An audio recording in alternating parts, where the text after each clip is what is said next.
सरकार हर गरीब के पक्के घर के सपने को पूरा करने के लिए पूरी तरह प्रतिबद्ध है।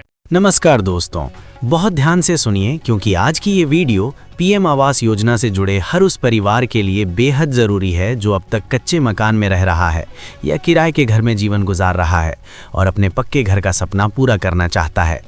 दोस्तों, अगर आप भी बेसब्री से इंतज़ार कर रहे थे कि पीएम आवास योजना की पहली किश्त आखिर कब आएगी, क्या वाकई ये इसी महीने आने वाली है या फिर ये भी सिर्फ एक अफवाह है, तो आज की ये वीडियो आपके लिए आंख खोल देने वाली है क्योंकि आज हम आपको पीएम आवास योजना की पूरी स्कीम एकदम विस्तार से समझाने वाले हैं, जिसमें पहली किश्त की फाइनल प्रक्रिया से लेकर लिस्ट चेक करने तक और आगे की किश्तों तक की पूरी सच्चाई बताई जाएगी।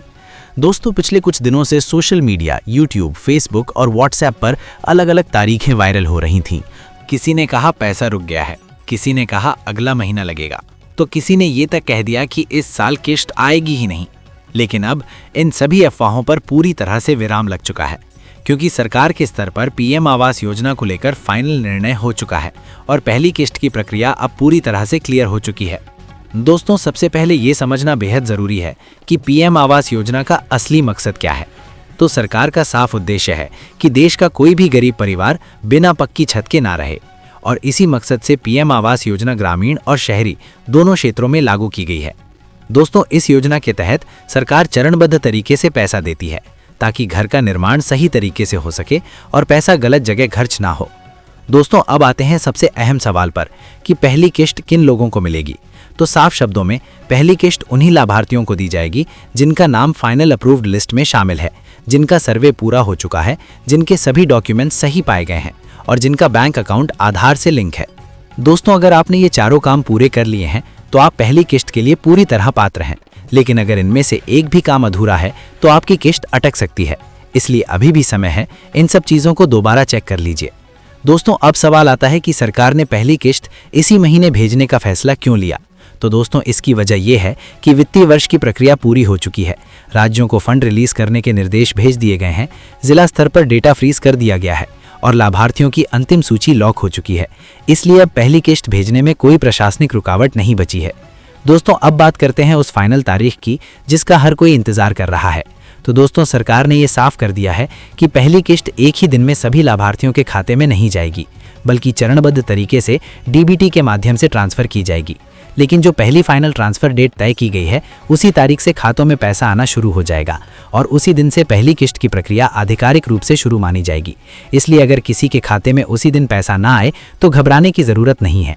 2 से 3 दिन या कुछ मामलों में थोड़ा ज़्यादा समय भी लग सकता है, लेकिन जिनका नाम लिस्ट में है उनका पैसा ज़रूर आएगा। दोस्तों, अब ये जानना भी बहुत ज़रूरी है कि पहली किश्त में कितनी राशि मिलेगी। तो सरकार की गाइडलाइन के अनुसार पहली किश्त की तय राशि सीधे लाभार्थी के बैंक खाते में भेजी जाती है ताकि वो घर निर्माण की नींव डाल सके। ये पैसा किसी बिचौलिए या दलाल के जरिए नहीं बल्कि सीधे डीबीटी के माध्यम से आता है। इसलिए अगर कोई आपसे पैसे मांगता है तो समझ जाइए वो ठग है।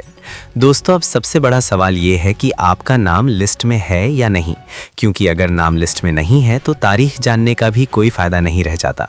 दोस्तों, बहुत से लोग आज भी ये नहीं जानते कि उनका नाम पीएम आवास योजना की लिस्ट में है या नहीं, और जब वेबसाइट खोलते हैं तो कभी सर्वर डाउन रहता है तो कभी सही जानकारी नहीं मिलती। इसी परेशानी को देखते हुए हमने एक आसान तरीका रखा है। अगर आप चाहते हैं कि हम आपको बताएं कि आपका नाम पीएम आवास योजना की फाइनल लिस्ट में है या नहीं, तो आप नीचे कमेंट बॉक्स में अपना पूरा नाम लिख दीजिए। दोस्तों, अब यहाँ पर एक बहुत ज़रूरी बात समझना ज़रूरी है क्योंकि यहीं पर सबसे ज़्यादा लोग गलती करते हैं। कई बार नाम लिस्ट में होने के बावजूद पैसा इसलिए नहीं आता क्योंकि बैंक अकाउंट आधार से लिंक नहीं होता, केवाईसी अधूरी होती है, मोबाइल नंबर लिंक नहीं होता या फिर सर्वे के समय दी गई जानकारी में कोई छोटा सा मिसमैच होता है। इसलिए अभी भी समय है, अपने नज़दीकी बैंक जाकर केवाईसी पूरी करवा लीजिए, आधार लिंकिंग कंफर्म कर लीजिए और अगर ग्राम पंचायत या नगर निकाय स्तर पर कोई सुधार बाकी है तो तुरंत करवा लीजिए। दोस्तों, याद रखिए, अंतिम समय की एक छोटी सी लापरवाही आपकी किस्त को महीनों तक रोक सकती है। दोस्तों, जैसे ही पहली किस्त आपके खाते में आती है उसके बाद आपको तय समय के अंदर घर निर्माण की शुरुआत करनी होती है और उसकी जियो टैग फोटो पोर्टल पर अपलोड करनी होती है ताकि सरकार को ये प्रमाण मिल सके कि पैसा सही काम में लगाया जा रहा है। अगर तय समय के अंदर निर्माण शुरू नहीं हुआ या फोटो अपलोड नहीं की गई तो अगली किस्त रोक दी जाती है। इसलिए पहली किस्त आने के बाद भी लापरवाही बिल्कुल मत कीजिए दोस्तों। आगे की किस्तें भी इसी प्रक्रिया के तहत आती है।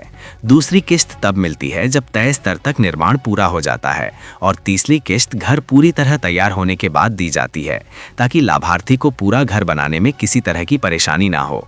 दोस्तों, सरकार की मंशा बिल्कुल साफ है कि हर गरीब परिवार को पक्का घर मिले और कोई भी पात्र व्यक्ति सिर्फ जानकारी की कमी या अफवाहों की वजह से इस योजना से वंचित ना रह जाए। इसलिए सही जानकारी पर भरोसा रखिए, फर्जी वीडियो और झूठी तारीखों से दूर रहिए और सरकारी प्रक्रिया का पालन करते रहिए। दोस्तों, अगर आपको ये पूरी जानकारी जरा भी काम की लगी हो तो वीडियो को लाइक और चैनल को सब्सक्राइब जरूर करें। जय हिंद।